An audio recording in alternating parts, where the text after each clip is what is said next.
Amen. Ce matin, on va continuer avec Nous sommes sacrificateurs. Ça va être la 4e et j'espère, j'ai beaucoup de pages.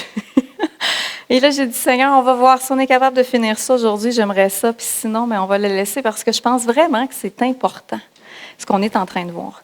Serge vient de nous partager le positionnement qu'on doit prendre et tout ça. Et je crois que de prendre notre positionnement et de saisir c'est quoi un sacrificateur fait partie de ce qui s'en vient. Amen? Qui se rappelle? Là, j'ai eu un rebound. Qui se rappelle? On avait commencé à voir, en fait, la dernière fois, le tabernacle, en fait. Donc, ce qu'on voyait au niveau, c'était les indications que Dieu avait données pour bâtir l'endroit où lui-même allait résider. Et j'ai remis les images, on va les regarder rapidement ensemble. Il y avait 2 endroits. Il y avait le parvis extérieur qui était où les Israélites avaient le droit d'aller. Là, je ne sais pas si on peut la tourner quand on aura le temps. Lisa, tu peux-tu mettre la première image? On avait le parvis extérieur où on pouvait aller faire des sacrifices à tous les jours, en fait, et que le sacrificateur brûlait le matin et le soir, et il y avait une continuelle durant la journée, on va le voir aujourd'hui sur l'Holocauste. Et le deuxième était le lieu très saint. Il y avait le lieu saint et le lieu très saint qui sont ici séparés entre deux. Qui se rappelle ce qu'on a commencé à voir par rapport à ça? C'était quoi les indications? Y en a-tu? On est comme à l'école. Il y avait la table des pains. Qu'est-ce qui était particulier avec la table des pains? Et les sacrificateurs mangeaient les pains à tous les jours et elle était placée continuellement devant Dieu, en fait, devant le coffre de l'Alliance. Et le coffre de l'Alliance, lui, qu'est-ce qu'il représente? Rappelez-vous qu'est-ce qu'il y avait à l'intérieur? Parce que ça, c'est super important. Le vase de manne, le bâton d'Aaron et les tables de la loi qui avaient été gravées. Qu'est-ce que ça représentait? En fait, ce qu'on voyait, c'était l'engagement, l'autorité de Dieu et la providence de Dieu qui se passait dans sa maison. Et en fait, ça disait que Dieu résidait sur ce qui fermait le coffre, qui était en fait le propitiatoire. Et ça était l'endroit où on pouvait voir en hébreu, ça veut dire kaporet, qui est le siège de la miséricorde, qui était en fait la repentance. Et on a pu appliquer chacun de ces éléments-là à nos vies aujourd'hui. Il y avait aussi l'élément qu'on a pu voir que le tabernacle a été construit par les ressources du peuple. Et que ça, c'était en fait les dîmes et les offrandes du peuple qui avaient été apportées. Et que dans ça, Dieu avait une notion commune du corps, qu'il y avait une notion aussi qu'on voyait dans Malachie qui disait que c'est pour ça encore aujourd'hui qu'on doit redonner à Dieu la dîme qui était en fait qu'il y ait de la nourriture et de l'abondance dans sa maison. Fait que Dieu, lui, ce qu'il voulait, c'était que justement, il puisse avoir, sa maison puisse être également construite par l'engagement du peuple. Et vous savez, quand on s'arrête, pendant que Dieu est en train de donner ces indications-là sur le mont Sinaï, le peuple, lui, est en train de faire un taureau. Mais avec quoi pensez-vous qu'ils ont fait le taureau? Avec ses ressources. Puis ces ressources-là appartenaient à qui? À Dieu, finalement. Ils ont pris de l'or, puis ils ont voulu faire fondre de l'or pour pouvoir en faire un veau d'or. Et ce qu'on voit, c'est que justement, il avait pris des choses qui appartenaient à l'Éternel, parce que l'Éternel est en train de dire, vous allez me construire ma maison. Et qu'au lieu qu'ils construisent la maison de Dieu, ils ont pris leurs ressources pour se construire un idole. Et ça, frères et sœurs, il faut qu'on se pose la question dans nos vies, est-ce qu'on donne à Dieu ce qui lui revient, ce qui revient à sa maison, ou est-ce qu'on se bâtit des idoles avec nos revenus et nos choses? C'est vraiment un questionnement qu'on doit avoir. Et on a vu aussi, il y avait une dernière chose, il y en a qui se rappellent, il y a 2 choses qu'on a vues à la fin. Une des choses qui représente nous aujourd'hui, le chandelier. Le chandelier qui était ouvert sans fin, qui devait mettre en fait à tous les jours de l'huile pour que le chandelier puisse brûler. Et c'était la seule lumière qu'il y avait à l'intérieur de cette tente-là. Et ça vous rappelait quoi? Qu'est-ce qu'on a vu? C'est que c'était nous. Vous êtes la lumière du monde. Et qu'on était là. On avait vu l'huile d'onction. Cette huile-là servait à venir oindre chaque objet et chaque personne, on va le voir aujourd'hui, qui devait entrer dans la présence de Dieu. Cette huile-là d'onction avait été dictée par Dieu pour savoir comment la faire, quoi mettre ensemble. Et par la suite, c'est que si tu n'avais pas été oint à un objet qui avait été sanctifié, tu mourrais si tu y touchais. Parce qu'encore une fois, tout ça, c'est les indications de Dieu. Pourquoi? Parce que lui-même, le Dieu des dieux, le Dieu d'Israël, allait descendre et demeurer dans ce lieu. On va continuer. Il nous reste 2 choses à voir par rapport au tabernacle et on tombe au sacrificateur. Il y avait l'autel des parfums. C'est une fumée qui monte à Dieu à tous les jours. C'est un encens spécial du matin et du soir. Et ce qu'on peut voir dans la parole, qui peut être des explications par rapport à ça, c'est que la première chose, c'est Dieu qui nous dit « priez sans cesse ». On va aller voir. Éphésiens 5, 18, 20, ça dit « Soyez au contraire remplis de l'Esprit. Entretenez-vous par des psaumes, par des hymnes, par des cantiques spirituels, chantant et célébrant de tout votre cœur les louanges du Seigneur. Rendez continuellement grâce pour toutes choses à Dieu le Père au nom de notre Seigneur Jésus-Christ. » La première chose qu'on voit dans les commentaires par rapport à l'autel des parfums, c'est que vous savez, habituellement, si tu ouvres chez toi quelque chose qui sent bon, c'est pour apprécier. Est-ce que vous êtes d'accord? C'est rarement parce que tu n'aimes pas l'odeur de ce que tu ouvres chez toi. Non? Si tu te fais offrir ou si tu vas t'acheter une chandelle, tu ne vas pas prendre celle que tu trouves qui pue. Sinon, tu ne l'ouvriras pas. Tu vas prendre celle que tu trouves qui sent bon. Moi, dans le temps des fêtes, j'aime vraiment l'odeur des sapins. En fait, tu sais, l'odeur du bois, là, du sapin d'or. Et j'aime tellement ça quand que je peux l'ouvrir. Et vous savez, l'odeur, souvent, va avoir une influence dans nos cœurs. Avez-vous des fois des souvenirs qui reviennent à cause de des odeurs? Moi, à chaque été, on allait à un camp qui s'appelait le camp Manim, moi et ma famille. Et dehors, dans le bois, c'est un camp dans le bois, on sentait des fois une odeur très particulière. Et chaque fois que je vais marcher ou encore aujourd'hui que je ressens cette odeur-là, je me rapporte à cet endroit-là. Il y avait quelque chose dans le fait de faire brûler cet encens-là à tous les jours. Et plusieurs parlent que justement, ça puisse être un rappel qu'on donne autant nos vies, mais notre louange à Dieu comme une odeur qui lui est bien agréable. On va le voir dans Philippiens 4, 19. « J'ai tout reçu et je suis dans l'abondance. J'ai été comblé de bien en recevant par Épaphrodite ce qui vient de vous comme un parfum de bonne odeur, un sacrifice que Dieu adepte et qui lui est agréable. » On voit aussi dans 2 Corinthiens 2, 14, « Grâce soit rendue à Dieu qui nous fait triompher en Christ et qui répand par nous en tout lieu l'odeur de sa connaissance. » Dieu a une odeur, l'odeur de sa connaissance. Le parfum qui était dans le temple de sa présence, dans le tabernacle au départ, dans la tente de sa présence, était représentatif qu'il y a une odeur à la présence de Dieu. Est-ce qu'on fait dans notre vie des actes comme qu'on voit dans Philippiens, que Paul est en train de dire, qu'il remercie, qui est dans l'abondance, à cause du parfum de bonne odeur de ce que Aphrodite lui a donné, du sacrifice qu'il a fait. Est-ce que notre vie donne un parfum de bonne odeur? Est-ce que notre vie donne un parfum de Christ? Et est-ce qu'en même temps, on a un cœur sans cesse de reconnaissance qui loue Dieu, qui n'arrête pas, qui apporte la bonne odeur de ce que Christ fait? Parce que dans sa présence, je crois qu'il est censé de laisser une trace. Une trace que notre nez peut sentir, une trace qu'on peut reconnaître. Vous savez, on a tous nos odeurs. On sent quelque chose. Mon fils, la dernière fois, il est venu dans notre chambre, il nous parlait, puis il dit, ça sent chez papi, mamie. Puis là, je dis, je suis leur enfant. C'est peut-être normal, mais ils ne sont pas venus chez nous récemment. Mais il y a des odeurs, il y a des choses qu'on associe à des gens et à des personnes. Et on va s'en rappeler quand on le vit. Et ce parfum-là brûlait jour et nuit.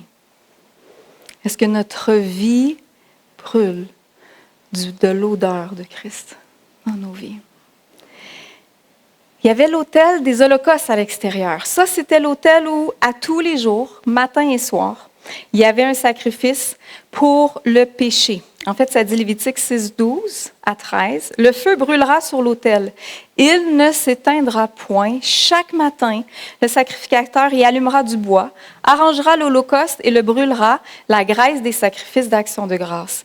Le feu brûlera continuellement sur l'autel et ne s'éteindra point. » Ce feu-là constant, ou qui avait justement pour le péché, mais qui avait également, comme je vous ai mentionné tantôt, on pouvait y aller pour aller apporter nos sacrifices d'offrande. Ce n'était pas juste de cette façon-là. Ça démontre une communion interrompue et constante avec Dieu. Ininterrompue. Merci. Ça fait une grosse différence, hein? Il y avait une communion et ininterrompu entre le peuple et Dieu. Il y avait aussi une conscience quotidienne de la reconnaissance qu'on a besoin de Dieu. Le sacrifice était pour le pardon de leurs péchés, en fait, pour les péchés qu'ils commettaient. Et vous savez, je crois que c'est important quotidiennement. Quand on demande ou qu'on va vers Dieu ou que le peuple allait et voyait cette fumée-là, rappelait qui ils étaient et qui était Dieu. Le péché ne sert aucunement à venir te pointer du doigt et te condamner. Il te sert à te rappeler que tu as besoin de Dieu dans ta vie. C'est l'objectif. Et à ce moment-là, je crois vraiment que Dieu, à tous les jours, était dans cet état-là de pouvoir prendre conscience au peuple.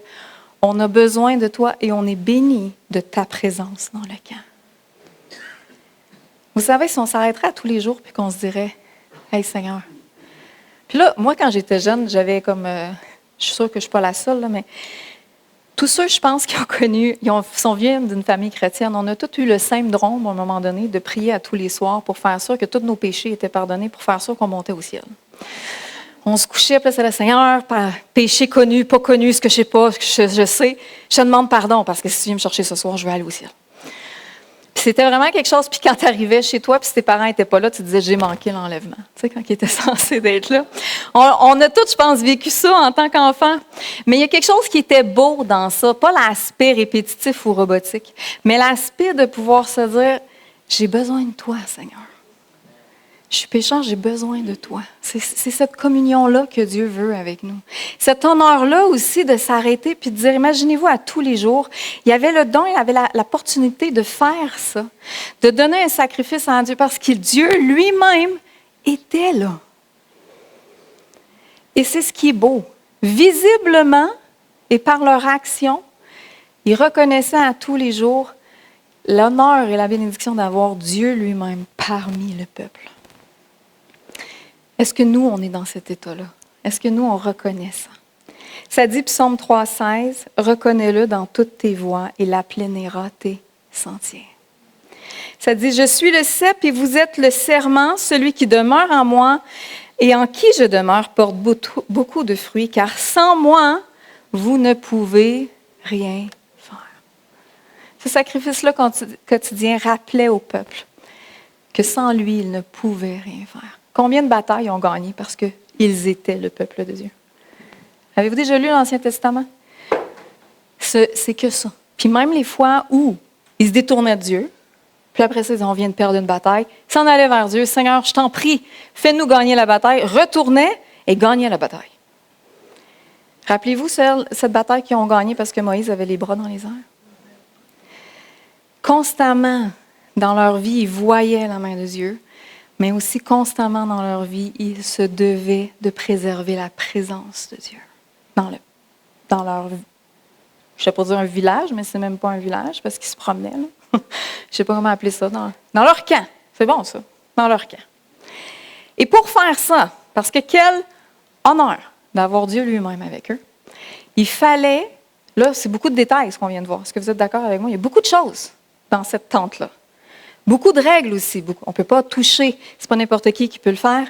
Donc, il y avait la tribu des Lévites, qui ont été une tribu choisie, qui était en fait la tribu à Aaron, pour s'occuper de la tente de Dieu. Eux, leur rôle n'était que de faire ça. C'était des sacrificateurs. on va le voir ensemble, la sacrificature, elle sert à quoi? C'est quoi l'objectif de la sacrificature? C'est quoi l'engagement? Puis c'est quoi la redevabilité? Parce que aujourd'hui, ça nous dit en fait que nous sommes sacrificateurs. Et si on comprend et on répond à cet appel, on aura une grande répercussion. Il faut saisir ce que ça peut faire. Ce qui était magnifique, c'est qu'il y a un peuple, pas un peuple, une tribu entière. Imaginez-vous défaire, là on a vu l'image au départ, il faut que tu défasses ça parce que le camp, les Israélites bougeaient. Parce que l'objectif de tout le peuple était quoi? D'aller dans la terre promise. Est-ce que vous êtes d'accord avec moi? Oui? Non? Oui. Yes! On est réveillés maintenant. L'objectif de tout le peuple, c'est de se rendre à la terre promise. Puis de se rendre avec Dieu. Ils ne voulaient pas laisser Dieu en plein chemin. Ils avaient l'honneur d'avoir Dieu avec eux. Puis ils voulaient transporter Dieu avec eux. Ils voulaient transporter la présence de Dieu avec eux. Ça veut dire qu'il y avait une tribu qui servait à démonter le tabernacle, la tente de la présence de Dieu, qui servait à remonter, qui servait à prendre l'arche de l'Alliance, qui servait à la transporter. Il fallait transporter le chandelier, la table des pains, de replacer les choses parce qu'ils ne sont pas restés à la même endroit. Vous savez, ils ont marché dans le désert 40 ans. Donc, pour conserver la présence. Et ça, ce rôle-là des sacrificateurs était super important. Parce qu'imaginez-vous si un matin, les sacrificateurs disent « Nous, on fait la grève, on ne le fait plus ». Ils ne peuvent pas bouger parce que personne d'autre, à part ceux qui ont été oints, peuvent toucher. Fait que ça s'arrête là. Et là, maintenant, nous, frères et sœurs, on est les sacrificateurs aujourd'hui. Est-ce que Dieu aurait pu agir quand même? Oui. Est-ce que vous êtes d'accord? Dieu, on a vu Dieu agir avant le tabernacle. Hein? Il n'a pas eu besoin du tabernacle pour agir envers ceux qui l'aimaient. Il n'a pas eu besoin du tabernacle pour interagir avec Abraham avant ou avec d'autres personnes qui ont interpellé Dieu. On voit Noé, on voit plein d'autres gens. Par contre, le tabernacle était un honneur.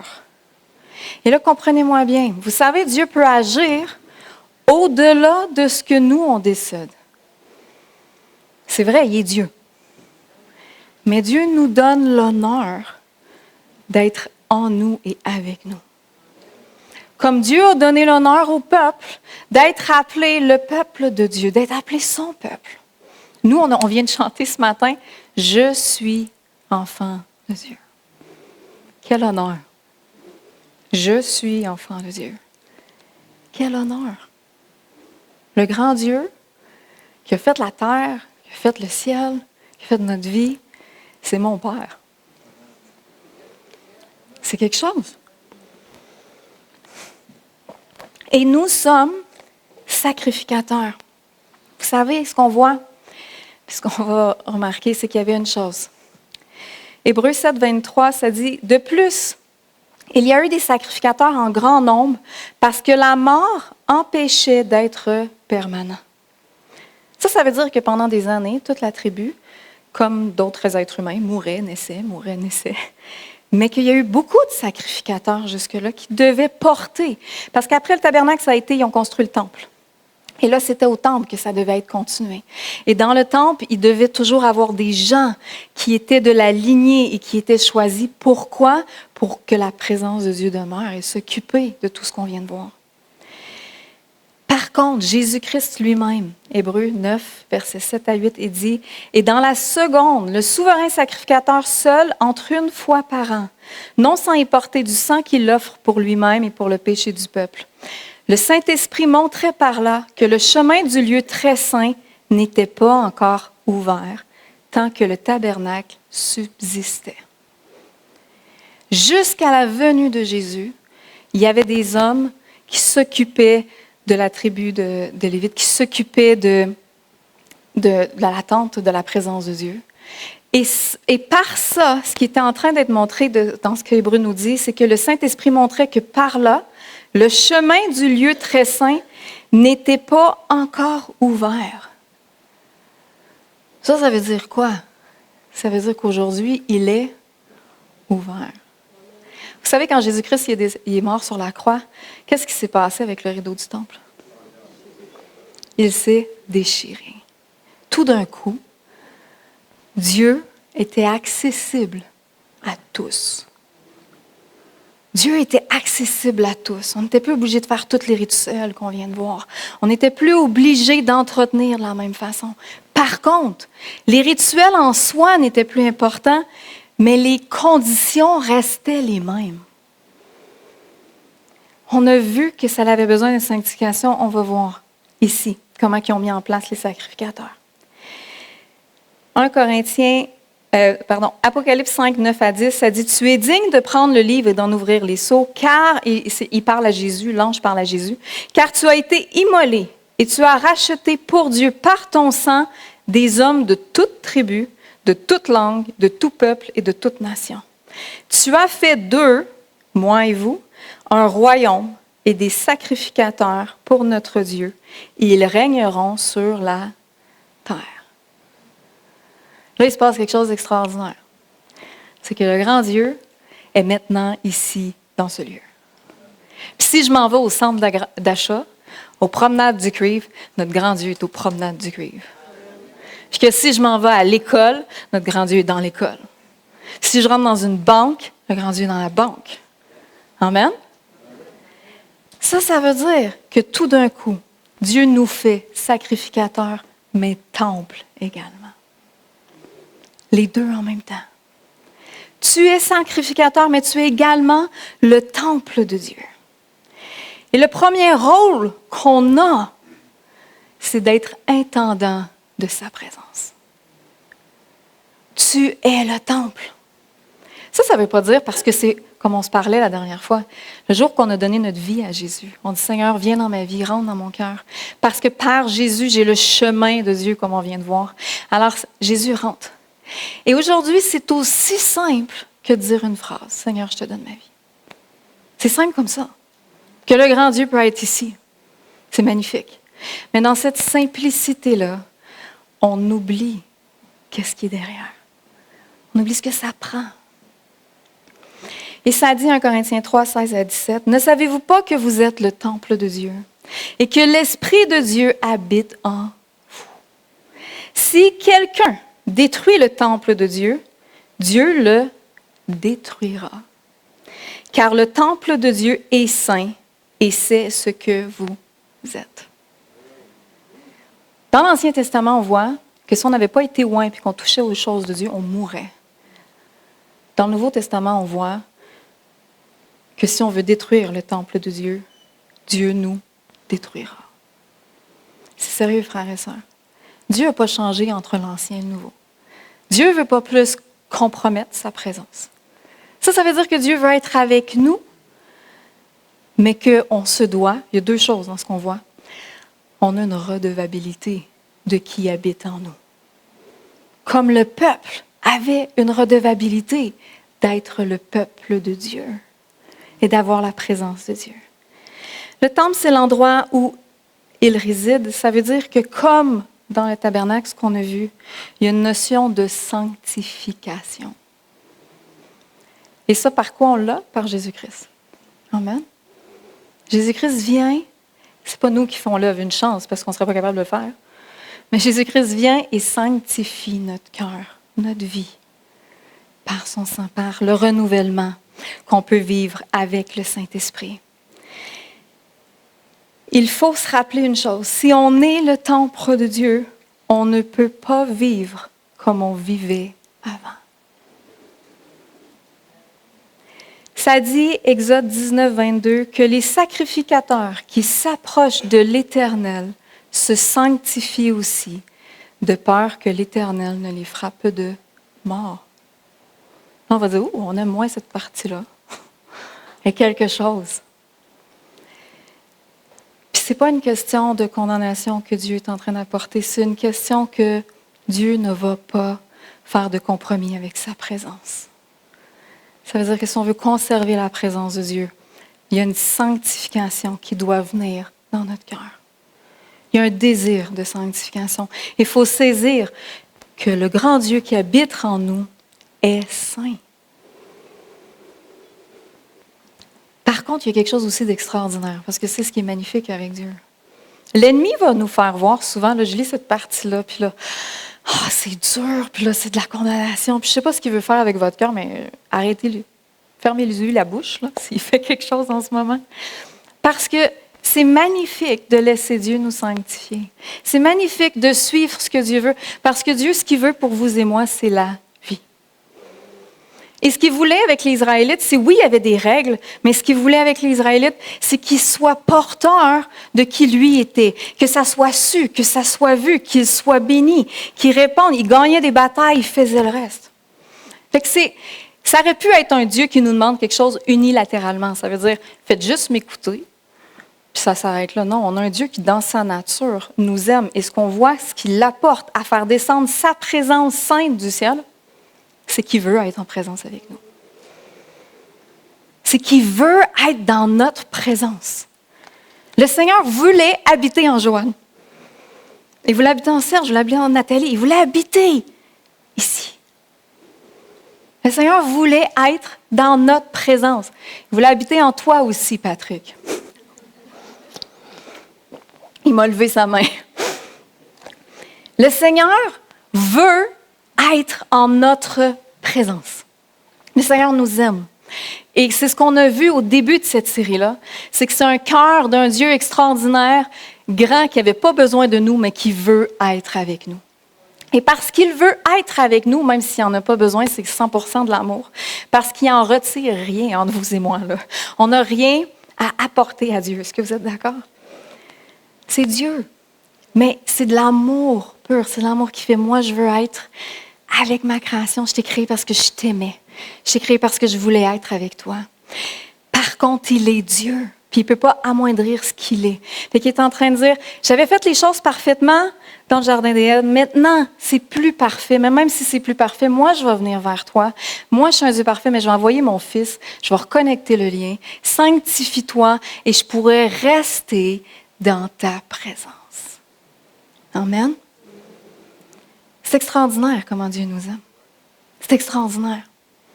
Et oui, frères et sœurs, comprenez une chose, de notre côté, ça c'est du sien. Il ne peut pas compromettre sa présence.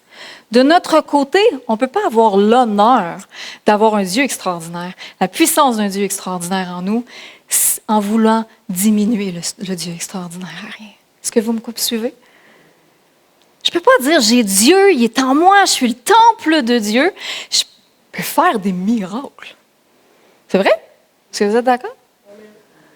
Mais je peux-tu m'enorgueillir que je peux faire des miracles? Non. Parce que c'est Dieu lui-même qui les fait en moi.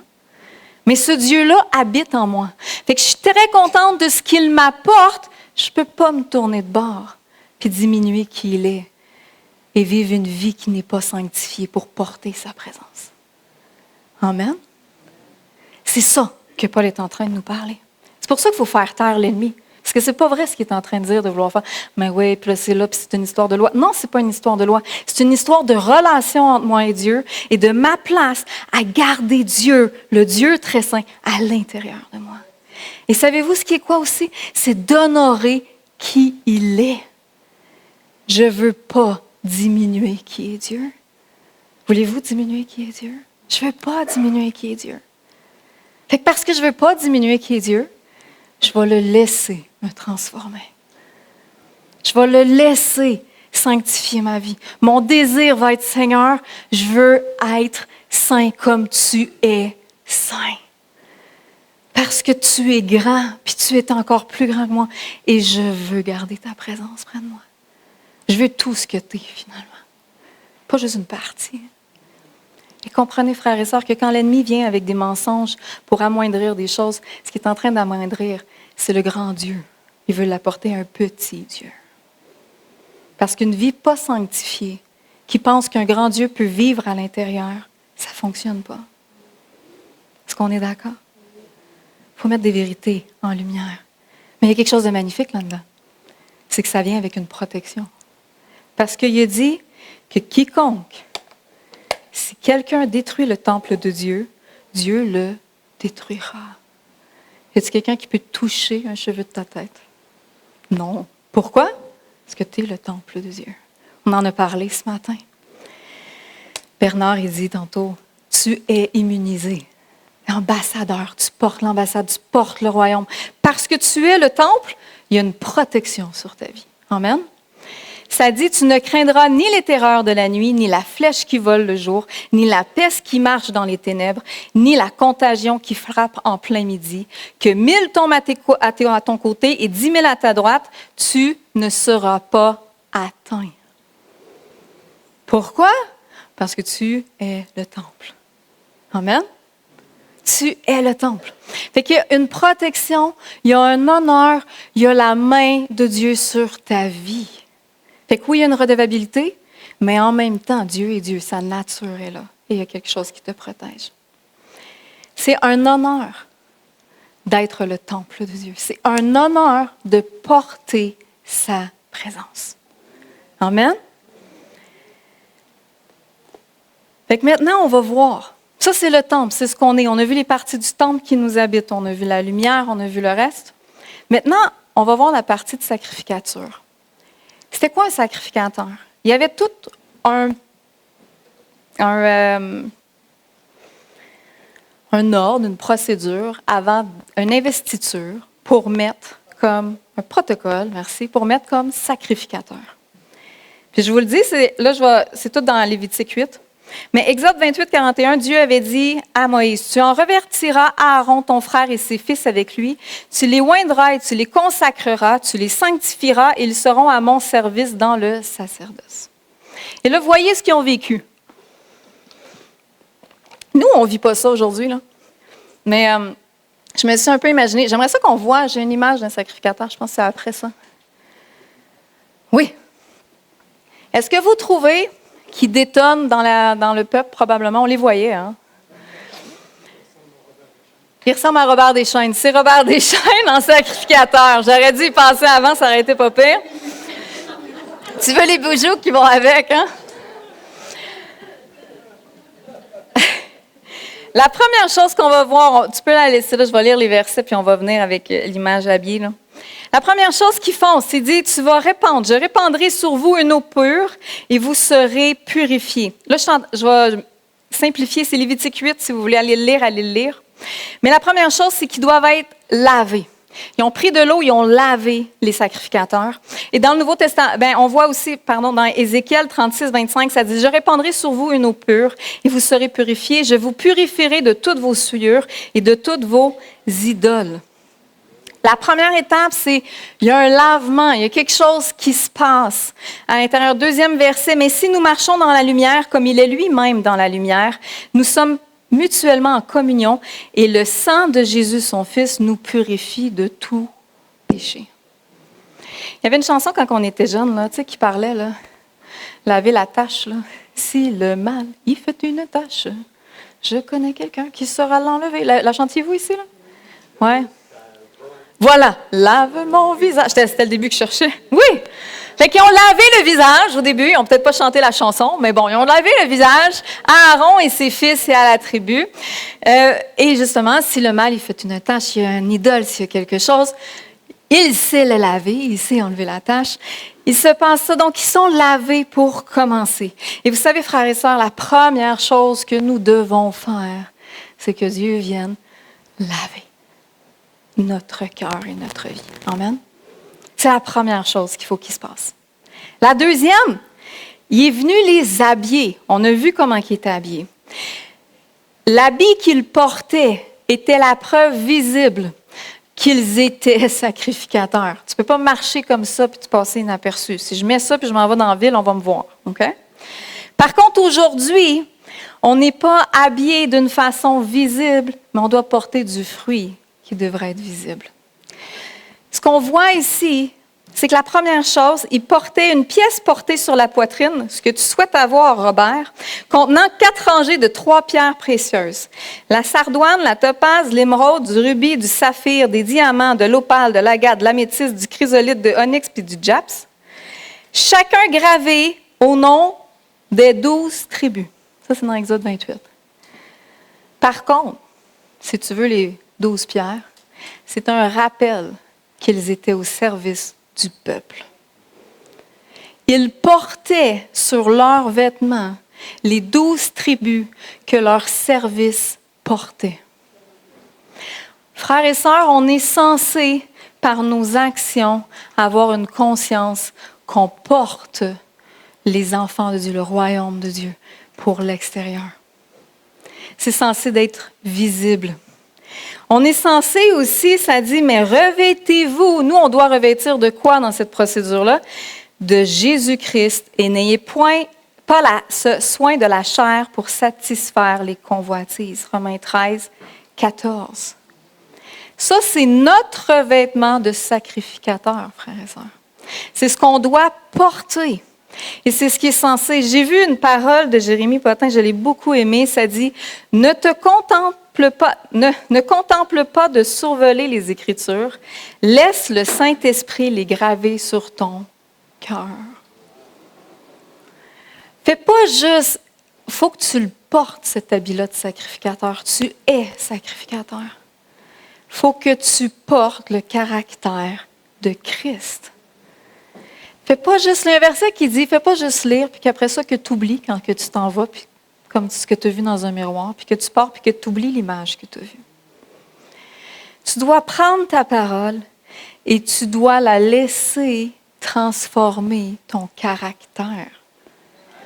Parce que le vêtement de sacrificateur que tu portes, c'est pas symbolique comme dans le temps. On ne va pas te revêtir de quelque chose.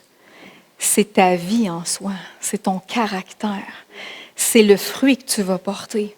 C'est ça qui va faire que ça va être vu. C'est ça qui va faire qu'on va, en fait, reconnaître que tu es quoi?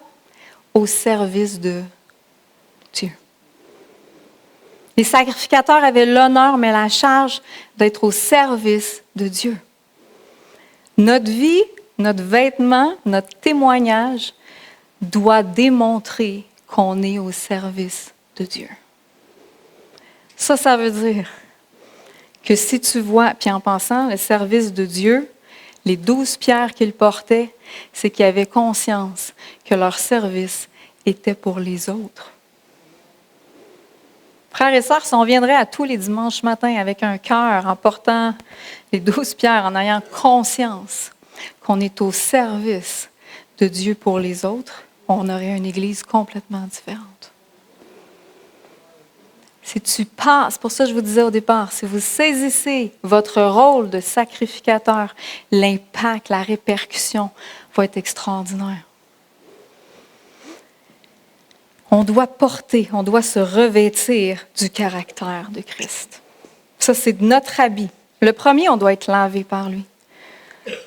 On doit être lavé de ce qui n'est pas beau dans notre cœur.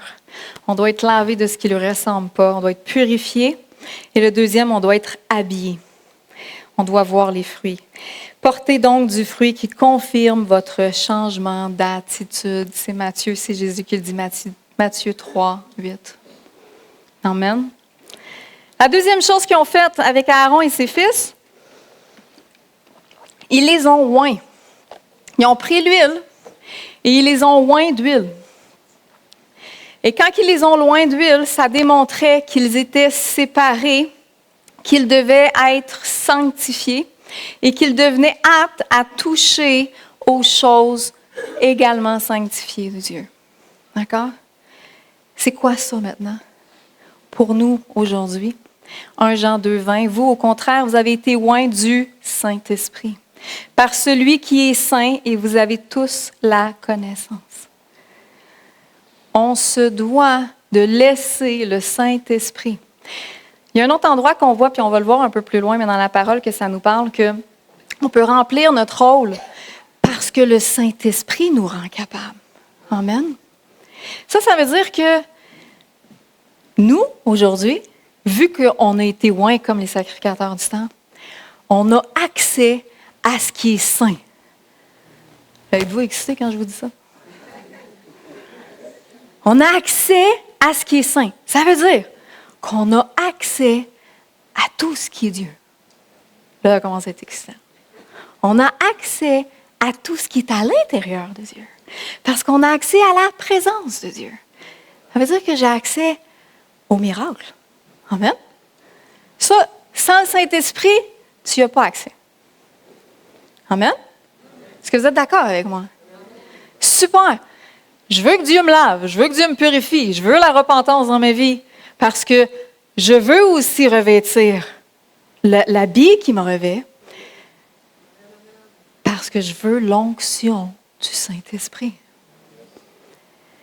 Parce que je veux être loin de son esprit. Si je suis loin de l'Esprit de Dieu, j'ai accès, ça le dit ici, à toute la connaissance. Oh, ça c'est excitant, hein? 1 Jean 2, 20. L'inverse, mon peuple périt faute de connaissance. Tu es loin par l'Esprit, tu vis avec la connaissance. Amen? Vivre avec la connaissance, c'est extraordinaire. Tu veux être loin de l'Esprit. Tu veux être loin de l'Esprit. Et ça fait partie du rôle des sacrificateurs. Ils avaient besoin d'être loin parce que sinon, ils n'auraient pas pu rentrer dans le tabernacle. Ils n'auraient pas pu toucher aux choses de Dieu. Et vous savez, dans ça, ce que ça démontre aussi, c'est que vous avez accès. On a accès à sa présence, tu as accès à sa repentance, mais tu as aussi accès à tout ce qui est de lui. Des paroles de connaissance, de discernement, la sagesse, l'autorité qui est de lui. Pour son royaume. Eux, ils avaient accès pour entrer dans la présence de Dieu et toucher aux choses qui étaient par rapport à Dieu. Ils ont fait la même chose sur ses fils. Fait que tout de suite après, ce qu'on voit, c'est qu'ils ont lavé, habillé et oint les fils à Aaron. Par la suite, la première chose qui se passe, c'est le premier sacrifice. Le premier qui s'appelle le taureau expiatoire.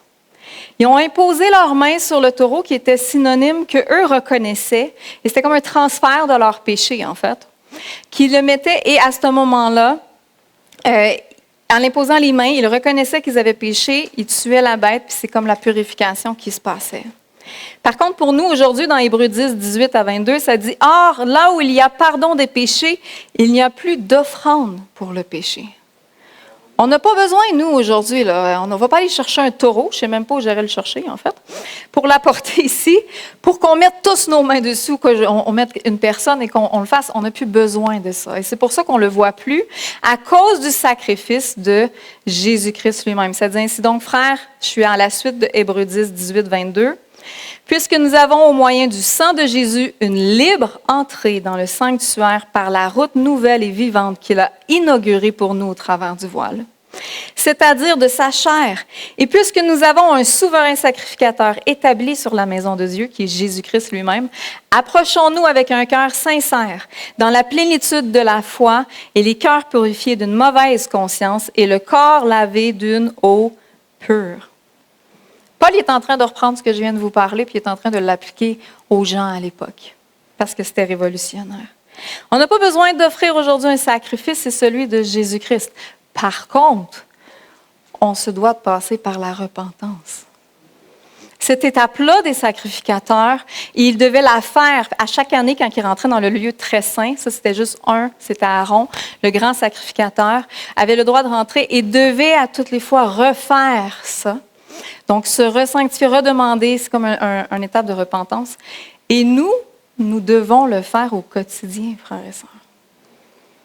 Seigneur, je reconnais que ça, c'est pas en ligne avec toi. Ce qu'ils reconnaissaient à ce moment-là, c'est que justement, il y avait un péché dans leur vie et qu'ils avaient besoin d'être lavés. Amen. Et on voit au départ que s'ils ne le faisaient pas, ils ne pouvaient pas entrer dans la présence de Dieu.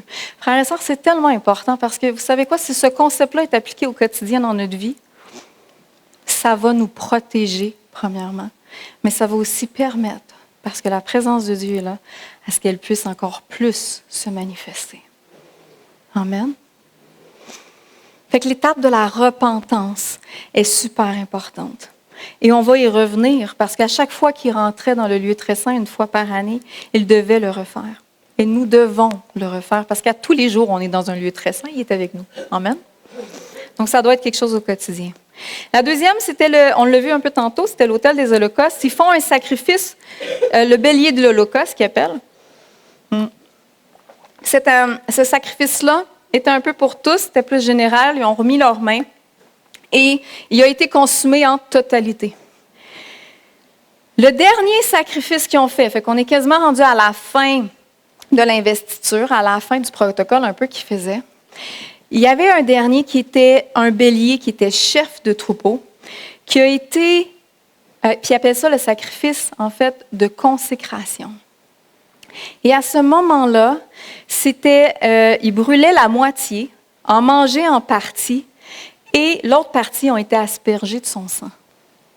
Et l'objectif était de présenter ces 3 points super importants. C'était que Aaron et ses fils, en mettant ses mains, acceptaient le rôle qu'ils allaient avoir à jouer. En mettant leurs mains, ils étaient en accord avec ce qui allait se passer. Et vous savez, je trouve ça vraiment quand même intéressant de savoir que la première chose était j'accepte la consécration, j'accepte l'appel, j'accepte la vocation. Savez-vous quoi? Ces gens-là allaient passer leur vie à servir Dieu. Ils allaient passer leur vie à avoir l'honneur d'être dans sa présence, mais également le mis à part. Ils n'allaient pas avoir la vie des autres, ils n'allaient pas avoir la même vie que les autres. Ils allaient avoir une vie avec la joie d'être en relation, d'entendre Dieu lui-même, mais également le défi d'avoir été mis à part. Est-ce que ça vous rappelle des gens?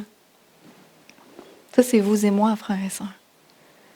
Quel honneur de rencontrer Christ, mais on le ressent, ce mis à part par moments. Est-ce que vous êtes d'accord? Mais c'est quelque chose que les sacrificateurs ont accepté. Ils acceptent, c'est un signe, en prenant conscience. Et vous savez, à la suite de ce sacrifice-là, la deuxième chose qui se passe, c'est qu'ils mangent en partie. Et là, moi, j'ai vu dans ça, je dis, là, Seigneur.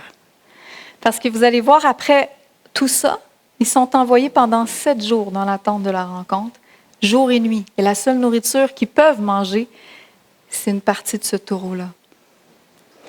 Et vous savez, frères et sœurs, ce qui est difficile dans notre vie, c'est de se satisfaire de manger de notre propre sacrifice de consécration. Je vais répéter ce que je viens de dire parce que c'est quand même assez loin.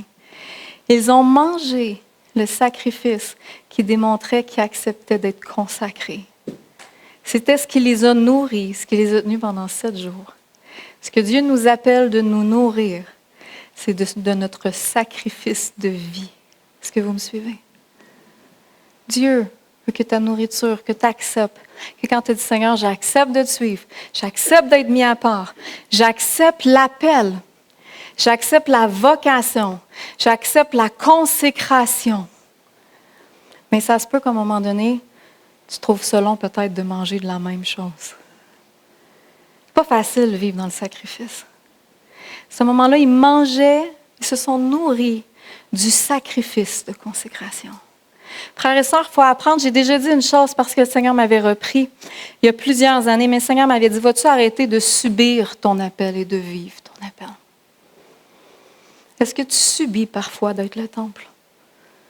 Est-ce que tu subis parfois d'être celle qui est appelée par Dieu? Puis si c'est l'état de ton cœur, arrête-toi pendant un temps. Fais comme les sacrificateurs. Et savoure et accepte de manger du sacrifice de ta consécration. Ça veut dire accepte de manger, de mourir à toi-même. Accepte de manger le sacrifice que ça te demande. Ça veut dire accepte de le trouver comme une nourriture, de t'en nourrir. À place de le voir puis de le fuir puis de faire Seigneur, c'est donc bien souffrant cette affaire-là. Là, encore une fois, tu me demandes ça puis je vais le faire parce que tu me le demandes. Puis là, c'est vrai, il faut que je me repente. Puis là, c'est vrai, il faut que tout que je fasse que ce qu'on a vu. Puis là, il faut que je porte puis il faut que tu changes mon caractère. Puis là, l'autre personne vient de m'appeler, il est 11 heures le soir, ça me tente pas d'y aller. Ça, c'est pas se nourrir du sacrifice de consécration. Ça, c'est subir. S'en nourrir veut dire merci, Seigneur, de m'utiliser à 11 heures le soir pour changer une vie. Merci, Seigneur, de transformer ma vie. Se nourrir veut dire je vais grandir, je vais me nourrir, je vais aller chercher ce que j'ai besoin dans ce sacrifice-là. Je trouve vraiment que ça a une portée. C'est symbolique. Il faut qu'on puisse être capable de manger du mourir à soi-même. Mangeons notre propre mort. Ouais. Dit de même, c'est intense, mais oui.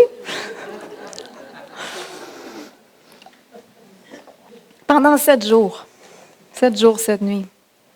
Et ils ont pris le sang, écoutez ça, ils ont pris le sang du bélier de consécration, ils en ont mis à 3 endroits, toujours dans Lévitique 8. La première, l'oreille droite. La deuxième, le pouce droit. Et la dernière, l'orteil droite. Et ça représentait 3 points. L'oreille pour l'obligation d'écouter. Les sacrificateurs, on va voir ce qu'ils faisaient, mais ils devaient entendre Dieu. Le pouce droit pour tout ce qui était l'œuvre à faire, les actions à faire. Et le pied était pour la marche qu'elle allait avoir à marcher. Vous savez, frères et sœurs, chaque chose, ce sacrifice-là était... C'est comme si tu disais à Dieu, Seigneur, en acceptant de manger de la consécration, je te donne mon oreille, je te donne mes mains, je te donne mes pieds. Je te donne mon oreille. Je vais manger de ma mort à moi-même. Je vais accepter de vivre et de me nourrir de ça, de trouver ça beau, de trouver ça que ça m'enrichisse. Je vais t'ouvrir mes oreilles, je vais te donner mes 2 mains, puis je te donne mes 2 pieds. On le voit dans le Nouveau Testament. Je pourrais sortir tellement de versets pour ça. Et la dernière chose qui s'est passée, c'est que vous allez aller 7 jours, 7 nuits. Lévitique 8, 35. Vous resterez donc 7 jours, 7 nuits à l'entrée de la tente d'assignation, jour et nuit, et vous observerez les commandements de l'Éternel afin que vous ne mourrez pas, car là est ce qu'il m'a ordonné. Fait que la première chose, c'était manger. Ils ont été mis à part. La deuxième, c'était se sanctifier, entendre et observer les commandements. Ça veut dire que Dieu allait parler durant ces 7 jours-là. Il y avait un 7 jours à part que Dieu venait expliquer ce qui allait venir. Écoutez, ils n'ont pas d'exemple. Ils n'ont pas vu personne faire ça avant. Là. Mais c'était Dieu lui-même. Puis ça se peut fort bien que ce que Dieu t'appelle dans ta vie, tu n'as peut-être pas vu personne faire ça avant. Mais prends ce 7 jours-là avec le Seigneur. Laisse Dieu le faire. Laisse Dieu changer le cœur. Laisse Dieu transformer le cœur. Fait que pour nous aujourd'hui, on est bénis parce que on a dans le naître de nouveau, en étant enfant de Dieu, on est temple et sacrificateur. Amen? On a les deux. On a Dieu qui habite en nous, mais on est également intendant de sa présence. Il y a 3 éléments que j'ai posés comme question au départ pour comprendre. Là, je vais un peu plus vite parce que j'essaie de finir dans 10 minutes. Premier, quel est l'objectif? Être intendant de la présence de Dieu.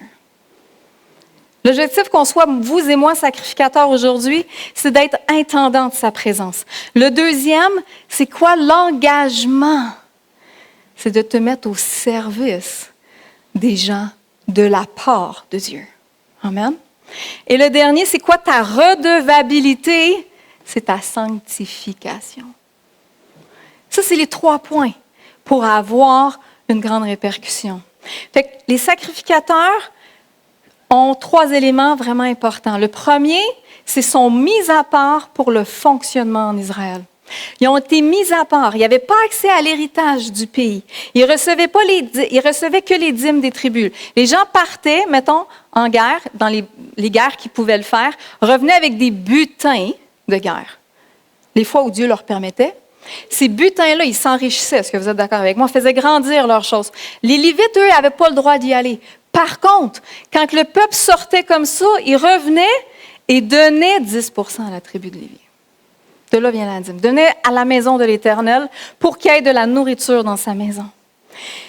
Ils étaient mis à part pour le service des hommes envers Dieu. La première chose, c'est vous, au contraire, 1 Pierre 2,9, vous êtes une race élue, un sacerdoce royal, une nation sainte, un peuple acquis, afin que vous annonciez la vertu de celui qui vous a appelé des ténèbres à son admirable lumière. Faites donc du royaume de Dieu et de tout ce qui est à ses yeux votre préoccupation première, et toutes ces choses vous seront données en plus. La première chose qu'on doit faire, frères et sœurs, c'est d'accepter d'être mis à part et de s'occuper du royaume de Dieu en premier. Le deuxième point, c'est le service des hommes. En effet, tout souverain sacrificateur pris au milieu des hommes est établi pour les hommes dans le service de Dieu, afin de présenter des offrandes et des sacrifices pour les péchés. Hébreux 5, 1.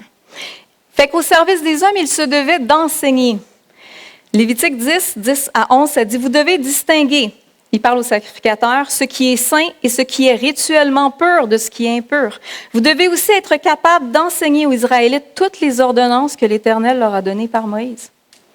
Dans Ézéchiel 44, 23, 24, ça dit « Ils enseigneront à mon peuple à distinguer ce qui est saint de ce qui est profane. Ils lui feront connaître la différence entre ce qui est pur et ce qui est impur.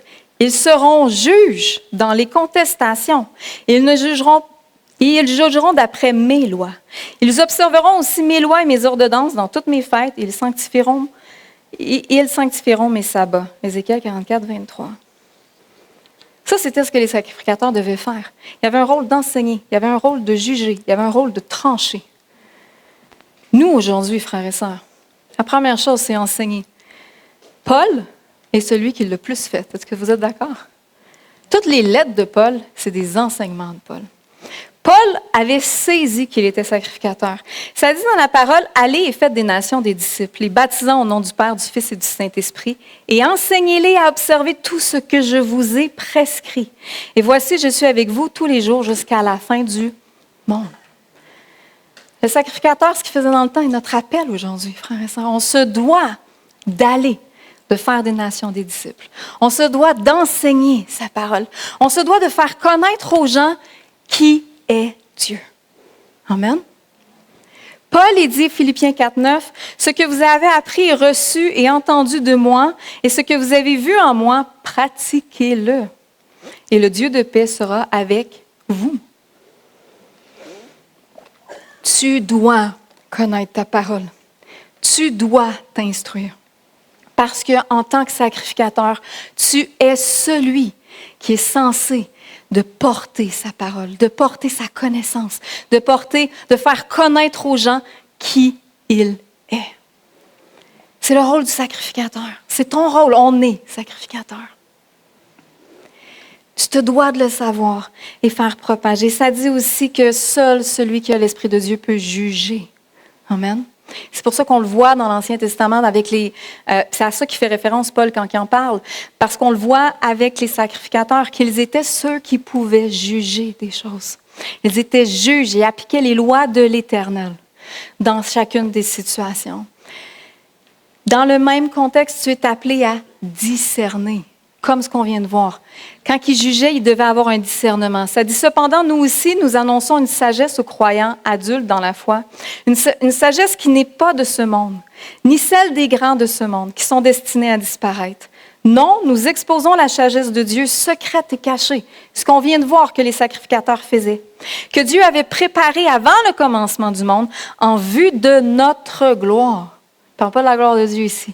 En vue de la gloire de l'Église qui se lève, en vue de la gloire de tous les sacrificateurs ensemble qui se lèvent. Cette sagesse-là, les grands de ce monde ne la connaissaient pas, car s'ils l'avaient connue, ils n'auraient pas sacrifié Jésus le Seigneur glorieux. Mais comme le dit l'Écriture, il ne s'agit pas de ce que l'œil n'a pas vu et que l'oreille n'a pas entendu, ce que l'esprit humain n'a jamais soupçonné, mais que Dieu tient en réserve pour ceux qui l'aiment. Or, Dieu nous l'a révélé par son Esprit. L'Esprit, en effet, scrute de tout, même les pensées les plus intimes de Dieu. Pourquoi les sacrificateurs avaient un droit de jugement? Pourquoi les sacrificateurs avaient le droit d'enseigner? Parce que les sacrificateurs étaient en présence de Dieu et que Dieu leur parlait. Pourquoi nous, aujourd'hui, on se doit d'ouvrir notre bouche? Pourquoi nous, aujourd'hui, on se doit d'enseigner? Pourquoi nous, aujourd'hui, on doit laisser la connaissance de Dieu, laisser le discernement de Dieu se manifester dans nos vies? Parce qu'on a l'Esprit de Dieu en nous. Amen. C'est par l'Esprit que tu peux aller chercher une sagesse qui ne sera pas vue dans ce monde. C'est par l'Esprit que Dieu veut proclamer sur cette terre. Pour vrai, si on mettrait en application la culture du royaume, la sagesse du royaume de Dieu, on vivrait des changements extraordinaires. Parce que il y a une sagesse extraordinaire qui se trouve dans le cœur de Dieu. Et vous et moi, frères et sœurs, on y a tous accès. Imaginez si on donne ça à chacun de nos employeurs, cette sagesse-là extraordinaire qui est en nous. Pas d'une façon, on s'entend, là, avec humilité. On a vu le caractère de Christ avant. Hein? On garde le caractère de Christ pour faire sortir Christ.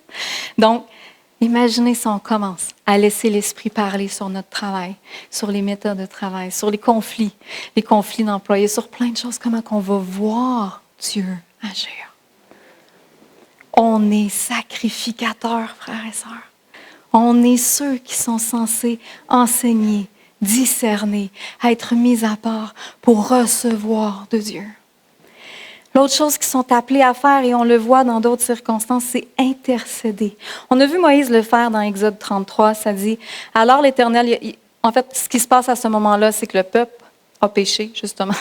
Il a fait le taureau, il a fait le reste. Dieu, il dit, parfait, allez-y. Moi, le peuple a péché. Moi, je ne vais pas vous suivre pour le reste du temps. Fait que je ne vais pas apporter ma tente avec vous pour le reste du temps. Et là, Moïse, il dit, non, 2 minutes. Toi, tu m'as dit de servir le peuple, mais tu m'as dit que tu allais être avec moi. Alors, moi, je ne bouge pas si tu ne viens pas. Parce que c'est ton peuple. On l'avait lu ensemble. Et là, Dieu lui accorde une partie. Moïse continue à intercéder. Et Dieu répond à Moïse. Alors, l'Éternel répondit à Moïse, même ce que tu viens de demander, je te l'accorde parce que tu jouis de ma faveur et j'ai une relation particulière avec toi. Frères et sœurs, on se doit d'intercéder pour ceux qui nous entourent. Je vais lire Nombre 27, 21. Il se présentera devant le sacrificateur Éléazar, qui consultera pour lui-même le jugement de l'Érim devant Dieu, et Josué et tous les enfants d'Israël avec lui, et toute l'assemblée sortiront sur l'ordre d'Éléazar et entreront sur son ordre. Ça dit ici que Éléazar va aller consulter Dieu pour avoir le jugement, va aller chercher, va aller intercéder pour ça. Frères et sœurs, on se doit, dans ce monde, d'être des intercesseurs, d'être des sacrificateurs, d'être des intercesseurs pour notre ville, pour votre famille, pour tous ceux qui ne connaissent pas Christ. On se doit de faire comme Moïse, qui tellement souvent, quand le peuple se mettait en défaveur de Dieu, Moïse allait plaider la cause du peuple devant Dieu. Et Dieu répond, parce que tu me le demandes et parce que tu as en faveur, je te l'accorde. Il y a une autorité, frères et sœurs, parce que Dieu habite en nous. Mais il y a aussi, on a un accès au Père. Amen. Et on se doit d'intercéder. On se doit de prier. On se doit de demander la faveur de Dieu pour les gens qui sont présents. Amen. J'exhorte donc avant toute chose de faire des prières, des supplications, des requêtes, des actions de grâce pour tous les hommes, pour les rois et pour tous ceux qui sont élevés en dignité, afin que nous menions une vie paisible et tranquille en toute piété et honnêteté. Cela est bon et agréable devant Dieu notre Sauveur, qui veut que tous les hommes soient sauvés et parviennent à la connaissance et à la vérité. Priez-vous pour vos gouvernements, priez-vous pour votre employeur, priez-vous pour les autorités. Priez-vous pour le maire de Rouen. Est-ce qu'on a conscience, parce qu'on est sacrificateur, de la portée qu'on peut changer une destinée? Imaginez si Moïse n'aurait pas intercédé, il n'aurait pas promené la tente, le tabernacle. Est-ce que vous êtes d'accord avec moi? Dieu avait positionné.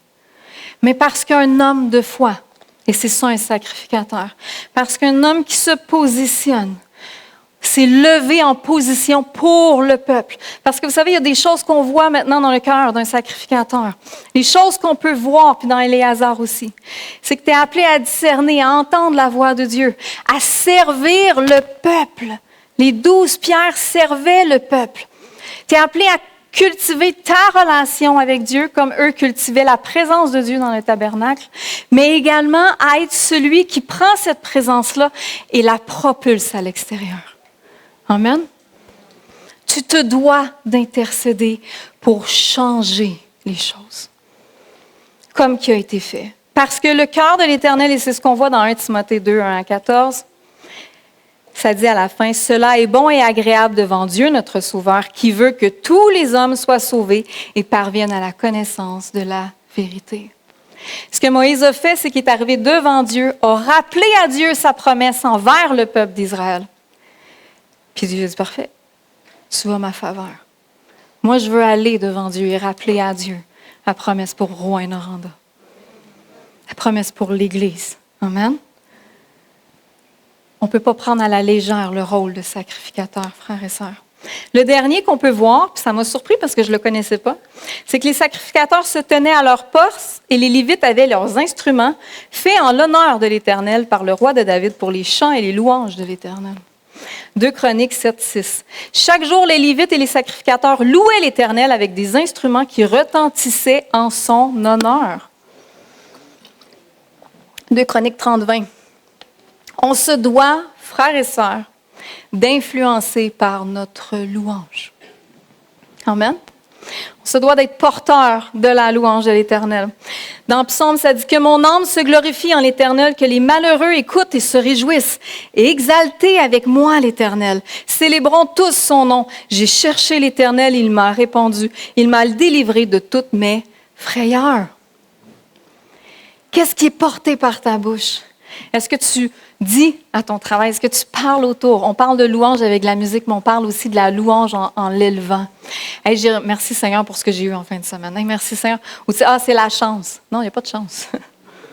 Merci Seigneur pour ce que tu me donnes. Je suis béni pour tes bénédictions. Parce qu'ici, ça dit, il influence à apporter les autres, à exalter Dieu, que les malheureux écoutent et se réjouissent. Exaltez avec moi l'Éternel. Quand la louange vient ce matin, devant, il vous apporte à exalter l'Éternel. Amen. Je vais demander en fait à l'équipe de louange de monter, on arrive à la fin. Psaume 22, 3, ça dit, « Pourtant tu es le Saint qui siège sur son trône au milieu des louanges d'Israël. » Dieu siège parmi les louanges de son peuple. Maintenant, si j'essaye de faire un condensé de ce qu'on vient de voir, ce que je peux dire, c'est que la sacrificature a un objectif. Tu dois prendre soin, être intendant de la présence de Dieu, veut dire que tu dois prendre soin des choses de Dieu. Tu dois t'en occuper. Il fallait qu'il remette de l'huile pour que le chandelier, il faudrait qu'il refasse des pains et qu'il mange les pains. Tu dois cultiver la présence de Dieu dans ta vie, comme on a vu dans les dernières semaines. Je vous invite à aller écouter les autres si vous n'avez pas entendu les 3 premières. C'est la 4e et la dernière. Le 2e, tu te dois d'être engagé. Tu te dois de t'engager, d'accepter la consécration, d'accepter de servir les hommes pour Dieu.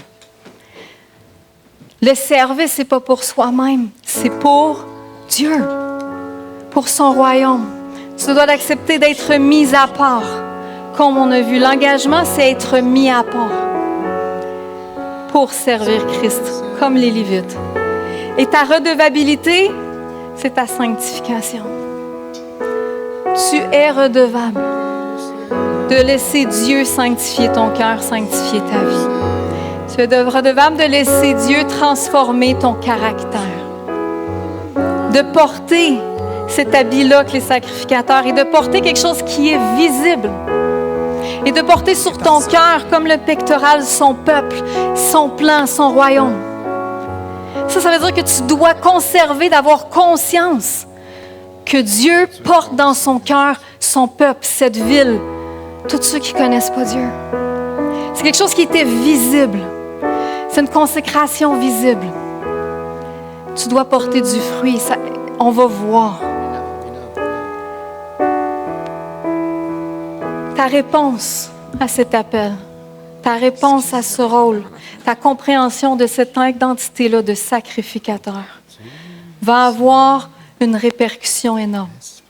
Frères et sœurs, je crois que depuis des années, on oublie c'est quoi être un sacrificateur. Quand on a commencé cette série-là, puis moi-même, je n'avais même pas conscience de tout ce que je vous ai enseigné. C'est toutes des choses pourtant qu'on sait parce qu'on le voit différemment. Mais il y a un sérieux, parce que ce que ça revient, c'est que c'est un rôle avec l'honneur de protéger sa présence. Avec l'honneur de porter sa présence. Et ce rôle-là de sacrificateur, même s'il n'y a plus de symbole, il est encore présent aujourd'hui. C'est lui qui va te rendre apte. Je vais relire le verset dans Apocalypse 5, 9 à 10. « Tu es digne de prendre le livre, il parle de Jésus, car tu as été immolé. Et tu as racheté pour Dieu par ton sang des hommes de toute tribu, de toute langue, de tout peuple et de toute nation. Tu as fait d'eux un royaume et des sacrificateurs pour notre Dieu. Ils régneront sur terre. » Frères et sœurs, on ne peut pas juste regarder ce verset-là et dire « Hey, on va régner sur terre. » On va régner parce qu'on va avoir saisi notre rôle de sacrificateur. On va régner parce qu'on va avoir saisi notre identité de sacrificateur. Parce qu'on va marcher dans cette identité-là. Parce qu'on va la manifester. On va régner. J'ai vu une autre phrase, je trouve vraiment qu'il en fait des bonnes, Jérémie Potin. Mais l'autre phrase que j'ai vue, c'est « Le confort spirituel est la plus grande anesthésie inventée par Satan pour détruire ta génération. » Frères et sœurs, être sacrificateur nous sort de notre zone de confort. Être sacrificateur n'est pas d'avoir les yeux sur nous, c'est d'avoir les yeux sur son royaume. Mais je crois vraiment qu'aujourd'hui, on a oublié le rôle de sacrificateur, mais qu'également c'était volontaire. Parce qu'on est dans un rôle confortable d'enfant de Dieu. Et c'est vrai qu'on a un repos extraordinaire. Mais être enfant de Dieu et être temple, et être son temple en même temps, c'est également être sacrificateur de sa présence. Le confort, aujourd'hui spirituel, est la plus grande anesthésie des croyants. On est anesthésié par notre confort pour détruire notre génération. Frères et sœurs, ce matin, moi, ce que je souhaite, c'est qu'on sorte de cet état-là, qu'on se réveille de cet état d'anesthésie pour notre génération, pour un temps comme aujourd'hui. On se doit de se lever comme sacrificateur, porteur, accepter la consécration, manger de notre consécration, accepter de cette mise à part, être honoré de cette mise à part. Parce qu'on a l'honneur d'être porteur de sa présence.